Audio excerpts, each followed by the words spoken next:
I live in Shoreditch. How's that?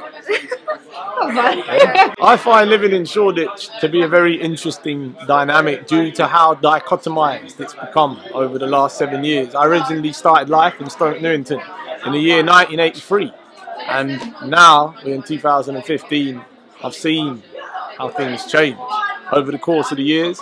I think that gentrification as a process has its pros and its cons. I think one of the dangerous sides to gentrification is people assume that poor people like to live in areas with high crime and things like this. They don't like to live in an area where they feel safe walking down. The con being people get kicked out of their homes in order to privatise places where poor folk are supposed to live.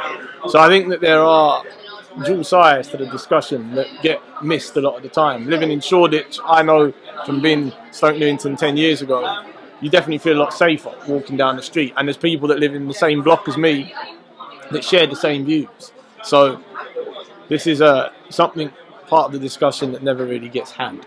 I was signed 5 years ago, I had to sign on, and I was on the dole for 1.5 years, and that's where I realised that you can't live on £70 a week. I think it's a good initiative. I think that with a lot of the initiatives, there's a lot of talk. One thing that is important is for us to be able to actually implement some of the ideas that we talk about, which is, you know, trying to create think tanks and lobby for ideas and things like this. This is what's important at this stage. I'm all for having the discussion, but a lot of the time the discussion's finished. Everyone goes back to paying their taxes and filling up their car that gets then used to bomb brown people. So something has to happen. For me, reclamation of any kind is to try and have an ownership over a conversation, over a discussion, over the rules and the policies and the dictums that define that society. I think with the best thing with art is that it helps you to clarify your ideas and make sense of a very abstract and very multifaceted reality.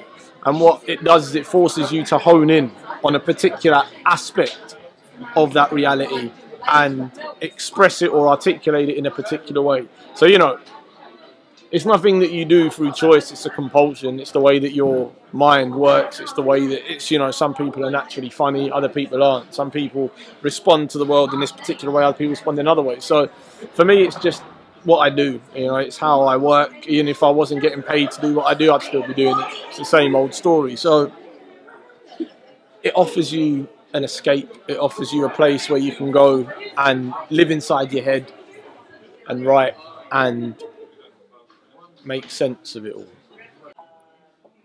I'd put a comma after London instead of a full stop. Is that me? Exactly. I'll leave that one up to you to work out.